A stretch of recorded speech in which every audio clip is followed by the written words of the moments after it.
ఈసారి మీ పార్టీని farm house లో ప్లాన్ చేయాలనుకుంటే వెంటనే డోసే యాప్ ని డౌన్లోడ్ చేసుకుని బుక్ చేసుకోండి. చందమామ కథలు కూడా మనం మధ్య మధ్యలో చెప్పుకుంటున్నాం కదా రమ్మగారు. ఈ రోజు ఇంకొకటి చెప్తారా? చెప్తా. చందమామ కథ చిన్నప్పుడే నూరిగల రాజు అని ఒక కథ చెప్పుకునేవాళ్ళం. నూరిగల రాజు వాడు ఒకడు 100 ఈగల్ని చంపాడు అనమాట.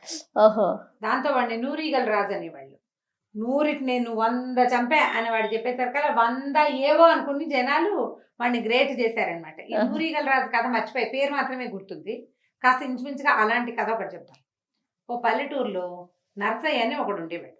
ఏంటంటే కుమ్మరి, కుండలు చేసేవాడు అనమాట. కానీ బాగా తాగేసి తిరుగుతూ ఉండేవాడు, కళ్ళు తాగేసేవాడు. ఏమంత బుద్ధిమంతుడేం కాదు. కొంచెం తాగుపోతాను అలవాటు ఉంటే కాస్త మంచి ఆర్ట్ ఉన్న చేతిలో అది పోతుంది, అవును, ఇది మిగులుతుంది. ఆర్టిస్ట్ పేర్లు పోయి దుర్వ్యసనాల పేర్లు ఉండిపోతాయి. తాగుబోతు నర్సయ్య అనేసేవారు అతన్ని. అయితే అతని దగ్గర ఒక గాడిద ఉండేది. ఏం చేసేవాడు, కుండలు చేసి ఆ గాడిద మీద వేసుకుని తీసుకెళ్ళి అమ్మకానికి వెళ్ళేవాడు అనమాట. ఆ గాడిద నేను పెద్దగా పోషించేవాడు కాదు. తాగేసి ఎప్పుడో దాన్ని కొడుతూ ఉండేవాడు. ఓ రోజు ఆ గాడిద ఎక్కడికో పారిపోయింది. సరే ఏమైంది, వెతుకుంటూ తిరుగుతున్నాడు అనమాట. తాగేసి ఉన్నాడు, కళ్ళు తాగేసాడు బాగా. ఒళ్ళు ఇప్పుడు కళ్ళు కొంత తాగితే తప్పకుండా మంచిది, ఆరోగ్యంట. మోతాదు మించి తాగితే చివరికి పిచ్చెక్కిపోతుంది. సరే తిరుగుతున్నాడు. ఆ పూట కొంచెం వానగా ఉంది. అయితే ఈ వర్షంలో ఏమైందట, ఆ అడవిలో అతను తిరుగుతూ ఊరు దాటి అడవిలోకి వెళ్ళిపోతున్నాడు. అటు తిరుగుతున్నాడు. ఈ అడవిలో ఒక పెద్ద పూలు ఒకటి ఉంది. అది వేట కోసం బయలుదేరేసరికి సడన్ గా వాన వచ్చేసింది. అది తడిసిపోయి గుహ వైపుకి వెళ్ళకుండా ఊరు వైపుకి పరిగెత్తుకొచ్చింది, ఎక్కడైనా దేని కిందైనా నుంచోడానికి. ఆ ఊరికి ఈ అడవికి మొదట్లో అంటే అడవి ఎండ ఈ ఊరు మొదలయ్యేటప్పుడు ఒక ముసలి మామది ఒక ఇల్లు ఉందట, ఓ గుడిసె.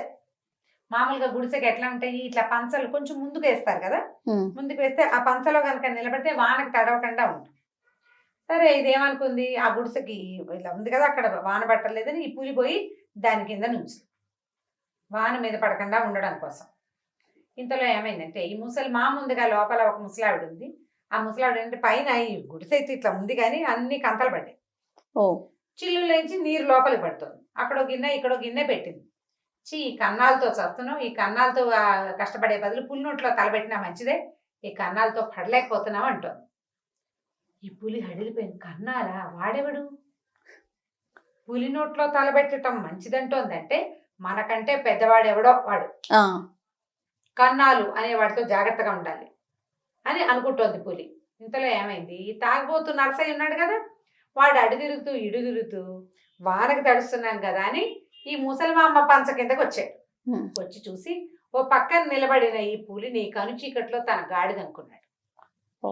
అనుకోని ఏం చేశాడు, ఆ పక్కన అటు ఇటు చూస్తే ఇచ్చిన అంతంత బాదులు లాంటివి కనపడ్డాయి. ఓ బాధ ఒకటి చేత్తో పుచ్చుకుని దబా దబా బాధేశాడు. దాన్ని బాధేసి, దొంగ మొహం, నీకోసం ఊరంతా తిరుగుతుంటే పనే కొట్టి ఇక్కడ దాక్కున్నావా, నడ్డి విరగొట్టేస్తాను అని చెప్పి 4 పీకులు గట్టిగా కొట్టేశాడు. ఇదేమనుకుంది పులి, మా మీద ఒక కన్నాలు అంటుంది, వీడే కాబోలు ఆ కన్నాలు అనుకుని లొంగిపోయింది. అక్కడి నుంచి వీడు ఏం చేశాడు, నడువుకో పంచ కట్టుకుని తిరుగుతున్నాడు. ఈ నడువుకున్న పంచోడు తీసి దాని మెడలో పల్పల్లే కట్టి లాక్కుపోయాడు ఈడ్చుకుంటూ. ఈ పులికి ఏం చేయాలో తెలియదు. వాడు వెనకాల పడి మరి ఏం చేస్తుంది, తిరగబడితే వాడు ఏం చేసేస్తాడో తెలియదు. అసలే కన్నాలు వాడు అసలే కన్నాలు, దానితో చిత్త కొట్టేశాడు, ఏదో పెట్టి కొట్టేశాడు. వానకి తడిసి చలేసి వస్తుంటే మధ్యలో దెబ్బలు ఒకటి. అక్కడి నుంచి నోరు మూసుకుని కిక్కురు మనకంటే వాడు వెనకాల పోయింది. వీడు ఏం చేశాడు, లుంగి వేసి కట్టేశాడు కదా, ఈ లుంగి పంచతోటి ఏం చేశాడు, తన వాకిట్లో గుంజ కట్టేసి లోపల పోయి పడుకున్నాడు. వాన బాగా తడిశాడు, తడిపాటి పంచ విప్పేశాడు, వేరే గుడ్డ ఏదో కప్పుకున్నాడు, పడుకుని నిద్రపోయాడు. తెల్లారేసరికల్లా ఏమైంది, వాకిట్లో పులి దీనంగా కూర్చున్నది, మెడ కట్టేసిన తాడుతోటి. ఊళ్ళో వాళ్ళంతా తెల్లబోయారు. ఇదేమిట్రా, పులిని తెచ్చి కట్టేశాడు, తాగుబోతు నర్సయ్య, మామూలు నర్సయ్య అనుకున్నాము, వీడు పులి నర్సయ్యగా ఉన్నాడే, అబ్బో అని అందరు చప్పట్లు కొట్టారు, విజిల్ చేశారు. పులి బిక్క చచ్చిపోయి ఒక కన్నాలతోనే చూస్తుంటే ఇంతమంది కన్నాలు వచ్చారనుకుని నాకు భయపడిపోయింది. లోపల నుంచి బయటకు వచ్చి చూసుకున్నాడు, ఓహో రాత్రి గాడిదని తెచ్చాను, ఇదిగా బోలు అని అనుకున్నాడు. అక్కడి నుంచి జనాలంతా విజిల్ చేసి చప్పట్లు కొట్టేసరికి ఓహో పర్వాలేదు మన సంగతి అని కొంచెం గ్రాండ్గా మొహం పెట్టి, ఇదేమిటి ఇలాంటి పులిని నేను చాలా వాటిని చేసేసాను అన్నాడు.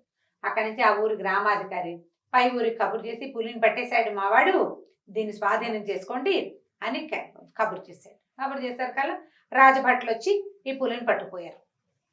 ఆ పులి ఇంకేం చేస్తుంది, బిక్క తెచ్చిపోయి వెళ్ళిపోయింది. వాళ్ళ వెనకాల ఓ బోన్ పట్టుకొచ్చి బోన్లో పెట్టించి తీసుకుపోయారు. రాజుగారి దగ్గర ఉంచుకుంటారు అంతే. కదా, ఆ, వన్య ఆ. మృగాల రక్షణ ఏదో ఉంటుంది, అక్కడ పడేస్తారు దాన్ని తీసుకుపోయి. అక్కడి నుంచి అందరూ ఏది అసలు ఆ పులిని కట్టేసిన వాడు ఎవడో చూద్దామని చూస్తే వీడు చూస్తే మామూలుగానే ఉన్నాడు, కానీ వీరాది వీరుడు ఫోజు ఒకటి ఇస్తున్నాడు. ఆ. సరే జనాలంతా ఓహో అన్నారు, వచ్చిన సైనికులు సూపర్ అన్నారు. వాళ్ళు వెళ్ళి అందరికి వాడు ఎంత సింపుల్ గా ఉన్నాడో, పులిని ఎడం చేత్తో లాక్కొచ్చేసాడు అని ఊరంతా పెద్ద గోవాలుగా చెప్పుకున్నారు. పక్క ఊళ్ళో కూడా, ఆ పక్క ఊరు ఏమిటంటే ఒక పెద్ద రాజ్యం, ఆ రాజ్యంలోనే ఆ పరగణాల్లోనే ఉంది ఈ ఊరు కూడా, వీళ్ళ ఊరు కూడా. ఆ రాజ్యంలో రాజుగారి తాలూకు మంత్రి గారు, సైన్యాధిపతి అందరికీ సైనికులు పోయి చెప్పారు, పులిని ఒకడు అడవిలో నుంచి తీసుకొచ్చి వాకిట్లో కట్టేశాడు వీరాధి వీరుడు నరసయ్య అని చెప్పుకున్నారు. తాగుబోతు నరసయ్య, కుమ్మరి నరసయ్య రెండు పోయి వీరాధి వీరుడు నరసయ్య అయిపోయాడు అనమాట వీడు. అక్కడి నుంచి ఏమైంది, ఈ రాజుగారి మీదకి దండెత్తారట ఏవో శత్రు సైనికులు దండెత్తారు. ఒక సైన్యం వచ్చింది వీళ్ళ మీదకి.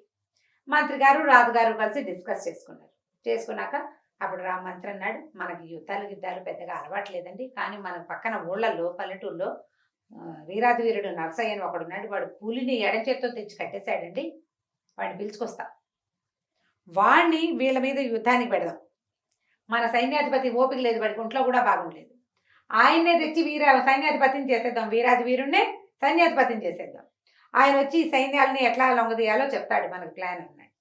అంతేగాని పల్లెటూరు వాడెవడో మనకు చెప్పేది ఏమిటి అనుకోవాలి. మంత్రి గారు పోయి మంది మార్పలంతో నరసయ్య గారింటికి వెళ్ళారు. రండి రాజుగారు రమ్మంటున్నారు అన్నారు. అనేసరికి ఏం చేస్తాడు, పోనీలే రాజుగారి దగ్గర ఉండటం నేనేం చేస్తాను అని అనుకున్నాడు. కానీ వాళ్ళు తెచ్చిన గుర్రాలు, బోళ్ళని సామాన్లు, లడ్డూలు గిడ్డలు, బాగా స్వీట్లు ఊళ్ళో అందరికీ పంచిపెట్టారు. ఊళ్ళో వాళ్ళందరినీ జయ్యన్నారు, ఈ ఊరే చాలా గొప్పదన్నారు, ఈ ఊళ్ళో ఉన్న ఏరు నీళ్ళ వల్లే నరసయ్య గారికి ఇంత బలం వచ్చిందన్నారు, బోల్డ్ అన్నారు. ఇన్ని రకాలు అన్నాక ఎందుకు ఊరుకుంటారు, సరే తీసుకుపోయారు. తీసుకెళ్ళిన తర్వాత రాజుగారు అన్నాడు, శభాష్ చాలా బాగున్నావు, నువ్వే సర్వసైన్యాధిపతివి అనగానే హెడిల్ చచ్చాడు వీడు. ఏదో పిలిచి ఇంకో రెండు పక్కలు పెడతారేమో అనుకుంటే ఇది తీసిపోయి నన్ను సైన్యాధిపతిని చేస్తే నేనేం చేస్తాను, వాడికి అర్థం కాలేదు. ఏమన్నాడు రాజుగారు, శత్రు సైన్యం మన మీద దండెత్తింది, మీరు వాళ్ళ సంగతి చూడాలి, ఇవాళ నుంచి మీరు రెడీ, ఆ పనిలో ఉండండి, ఆ పనిలో ఉండటమే డ్యూటీకి రెడీ అయిపోండి, రేపొద్దునే యుద్ధానికి మనం శంఖారామం పూరిద్దాము, మీరంతా సైన్యంతో కలిసి వెళ్ళి వాళ్ళని మట్టి పెట్టాలి, పులిని లొంగ తీసిన వాళ్ళకి మనుషులు ఒక లెక్క ఆఫ్టర్ ఆల్ అన్నాడు రాజు. వీటికి భయం వేసేసింది నర్సయ్యకి. కర్మగాలి, ఆ పులిని తెచ్చి వాకిట్లో కట్టేశాను, నేను ఇలా దొరికిపోయాను ఏమిట్రా దేవుడా, ఎలాగైనా వెళ్ళిపోవాలనుకున్నాడు. రాత్రిపూట ఏం చేశాడు, అటు ఇటు చూసి మెల్లిగా తనకిచ్చిన భవనంలో నుంచి బయటకు వచ్చాడు. సైనికులంతా ఎవరి దారిని వాళ్ళు ఉన్నారు. ఆ పక్కనే ఒక గుర్రాల శాల ఉంది. ఇక్కడి నుంచి పారిపోవాలంటే నడిచెళ్తే పట్టేస్తారు, తెల్లారేసరికి ఊరు చేరడు. ఓ గుర్రం ఎక్కి వెళ్ళిపోదాం అనుకున్నాడు, ఎందుకంటే మధ్యాహ్నం ఇక్కడికి వచ్చింది, ఎట్లా గుర్రం ఎక్కించి తీసుకొచ్చారు. ఓ గుర్రం ఎక్కేసి వెళ్ళిపోదామని ఏం చేశాడు, గుర్రాల శాలలోకి పోయాడు. వెళ్ళేసరికల్లా కొన్ని గుర్రాలు కనపడి ఒక నల్లటి మంచి గుర్రం, దాని మీద జీను అవి వేసి రెడీగా ఉంది. ఇదేదో బాగుంది, రెడీగా ఉంది, దీని మీద ఎక్కి కూర్చుంటే ఈజీగా వెళ్ళి, జీను వేయటం కూడా ఒక ప్రాక్టీస్, అది రావాలిగా, రెడీగా ఉంది కదా, దాని తాడోడ తీసి దాని మీదకి ఎక్కబోయేసరికల్లా ఏమైంది, కాలు కాస్త కింద రికాబుల్ లాంటి ఉంటే కాలు అందులో ఇలా అడ్డంగా ఇరుక్కుపోయింది. వీడు ఎక్కి కూర్చుని కాలు లాక్కునే లోపలే ఆ కాలు ఇరుక్కుపోయిన కాలుని లాగే లోపల ఆ గుర్రం కదా ఏమైనా ఒక్క ఎగిరి దౌడు తీసేసింది, పరిగెత్తేసింది. ఇంకా ఆ గుర్రం పరిగెత్తేస్తుంది, దాన్ని పట్టుకోలేడు, ఈ కాలు మెలికబడింది, దాన్ని ఊడ తీసుకోలేడు. ఎంత లాగినా విదిలించుకుందామన్నా పక్కకి తిరిగిన కాలు ఊడి రావటల్లా కాలు పెట్టేస్తుంది, గుర్రం ఆగదు. ఈ పరిగెత్తి ఆ గుర్రం ఎక్కడికి పోయింది, సరిగ్గా శత్రు సైనికులు ఉన్నారు ఆ వైపు వెళ్ళిపోవటం మొదలుపెట్టింది. అది శత్రురాజు గారి గుర్రమే, అది దొరికితే వీళ్ళు తెచ్చి కట్టేశారు, అది అలవాటైన ప్లేస్ కి తను ఎక్కడి నుంచి వచ్చిందో అక్కడికి వెళ్ళిపోతాం. ఇంతలో ఏమైంది, వీడేమనుకున్నాడు, అయ్యో బాబో ఇదేమిటో స్కందావారం కనపడుతుంది, అక్కడికి తీసుకుపోతున్నాడు, దొంగ మొహంది, ఎలాగైనా తప్పించుకుందామని ఏం చేశాడంటే, ఈ వెళ్తూ ఉంటే ఒక జామ చెట్టు కనపడుతుంది, నిండా కాయలు అవి ఉన్నాయి, చటుక్కుని దాన్ని పట్టుకున్నాడు. వీడేమనుకున్నాడు, నేను జామ చెట్టు మీద ఉండిపోతాను, గుర్రం వెళ్ళిపోతుంది, కాలు అదే ఊడొస్తుంది అనుకున్నాడు. కాలు ఊడి రాలేదు సరిగదా, జామ చెట్టు ఊడొచ్చింది. జామ చెట్టుతో సహా వెళ్ళి వీడు ఆ స్కందావరంలో పడ్డాడు. పెద్ద జామ చెట్టును ఈడ్చుకొస్తూ ఒక నల్ల గుర్రం పరిగెత్తుకొస్తూ దాని మీద ఒక మనిషి ఉండేసరికల్లా సైనికులంతా గగ్గోలు ఎత్తిపోయారు.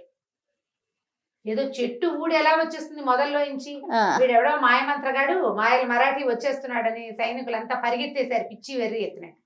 పైగా ఈ వస్తున్న రూపం ఎలా కనబడుతుంది, చీకట్లో ఒక జీంగుర భూతం లాంటిది ఆ, ఏదో మీదకి వస్తున్నట్టు. వాళ్ళ దగ్గర ఒక 4-5 ఏనుగులు ఉన్నాయి. అవి కంగారు పడి కంగాళిగా అటు పరిగెత్తి ఇటు పరిగెత్తి దొరికిన వాళ్ళు దొరికినట్టు తొక్కేసినాయి, విసిరేసినాయి. అవి భయపడితే ఏనుగులు చాలా కష్టం, వాటిని కంట్రోల్ చేయలేరు. అక్కడి నుంచి ఈ రాజుగారు ఉన్నాడు, ఆ సైన్యపు రాజుగారు, ఆయనకు ఒక డేరా వేశారు. ఈ ఏనుగులు పోయి ఆ డేరా మీద పడ్డాయి. ఓ రాజుగారు బతుకు జీవుడా అని ఆయన పారిపోయాడు. అందరూ పోయారు, జనాలు ఎవరు లేరు. స్కందావారం మాత్రం మిగిలింది. ఏనుగులు కసాబిసా కొంతమందిని తొక్కేసి అక్కడికి వెళ్ళాక శాంతించింది గుర్రం. అయితే ఏమైంది, ఈ గుర్రం పరిగెత్తుకొచ్చి ఈ చెట్టు కూడా వచ్చాక చెట్టుకి కొంచెం వెనకగానే ఈ రాజ్యం ఏ రాజ్యంలో మన నరసయ్య గారు విడిది చేశాడో అంటే సైన్యాధిపతి అయ్యాడో వాళ్ళవి కొన్ని గుడారాలు ఉన్నాయి.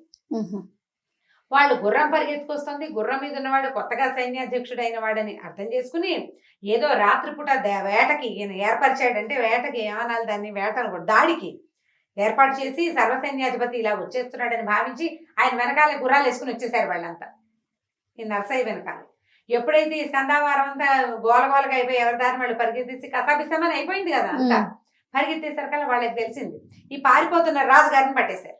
శత్రురాజు పట్టేసుకున్నారు. వాళ్ళు పట్టుకుని గుర్రం మీద ఎక్కించుకుని లాక్కొచ్చేసారు వెనక్కి. మిగిలిన సైన్యం అంతా ఎటుపక్క దడిపక్క వెళ్ళిపోయింది. రాజుగారేమో దొరికాడు. ఇంకేముంది, నరసన్న గారికి జై అన్నారు. అక్కడి నుంచి నరసయ్య గారిని కూడా వెనక్కి పదండి. అప్పటికి కాలు ఊడొచ్చింది. ఆయన ఇంకప్పుడు ఏం చెప్తాడు, ఇక్కడ కథ అంతా వేరేగా ఉంది కదా, పదండి మీరు చాలా అలసిపోయారు అని చెప్పేసి మీరు రథం ఎక్కండి ఓ రథం ఎక్కించారు. అమ్మయ్య బతుకు జీవుడాన్ని అందులో కూర్చుని మొత్తానికి రాజ్యానికి చేరాడు. శత్రురాజు కూడా దొరికేశాడు. అందరూ శభాష్ ఓహో అన్నారు. ఏదో ఇలా జరిగింది అంతే. అక్కడి నుంచి శత్రురాజుని పట్టుకున్నారుగా, ఆయన కొంచెం కోర్ట్ మార్షల్ లాంటిది చేశారు. ఆ తర్వాత ఏమో ఆయన వదిలిపెట్టేసి మళ్ళీ వెనక్కి పంపించి ఆయన రాజ్యాన్ని కూడా వీళ్ళే స్వాధీనం చేసేసుకున్నారు. 2 రాజ్యాలు స్వాధీనం అయిపోతుంటే, అంటే తమది కాకుండా ఇంకొకటి వచ్చింది కదా, ఈయన సర్వసైన్యాధ్యక్షుడు కాదు, 2వ రాజ్యానికి రాజు నరసయ్య గారిని చేద్దామని అనుకుని ఈ నరసయ్య గారిని చక్కగా అలంకరించి 2వ రాజ్యానికి రాజప్రతినిధిగా అక్కడ కూర్చోబెట్టారు. ఆయన తాగేసిన కళ్ళు వల్ల ఇవన్నీ కుదిరినాయి అనమాట. సరే చక్కగా రాజు అయిపోయాడు. తర్వాత నరసయ్య బుద్ధి తెచ్చుకుని, ఓహో మనం సరిగ్గా ఉంటే ఇంకా ఎన్నో దొరుకుతాయి మనకి, ఎలాగూ ఈ పేరు వచ్చేసింది, పేరుకి చెడ్డ పేరు రాకుండా, ఆ పేరుకి చెడ్డ పేరు రాకుండా నిలబెట్టుకుందామని భావించి తాగుడు గీగుడు మానేసి బుద్ధిమంతుడిగా కాస్త కత్తి కటారు తిప్పడం నేర్చుకుని, 4 పెద్దవాళ్ళతో కూర్చోవటం నుంచోవటం నేర్చుకుని రాజ్యాన్ని చక్కగా పరిపాలించాడు. కథ కంచికి మనం ఇంటికి. కానీ అసలు 100 ఈగల కథ అంటే దానికి ఎలా రమ్మగారు సంబంధం ఏముంది? అది కూడా ఇలాగే ఆ 100 ఈగల అలాంటి కథ లాంటిదేనంటారా? 100 ఈగల రాజు కూడా ఇలాంటిదే కథ. నాకు ఆ మిగిలినవన్నీ జ్ఞాపకం లేవు, కానీ ఇది అది ఒకటే. చివరికి వాడు రాజు అవుతాడనమాట, 100 ఈగల రాజు. ఓకే, ఈ నరసయ్య గారు కూడా అలాగే రాజు అయిపోయాడు. చందమామ కదే. ఓకే, బాగుంది రమ్మగారు. నమస్తే. నమస్తే.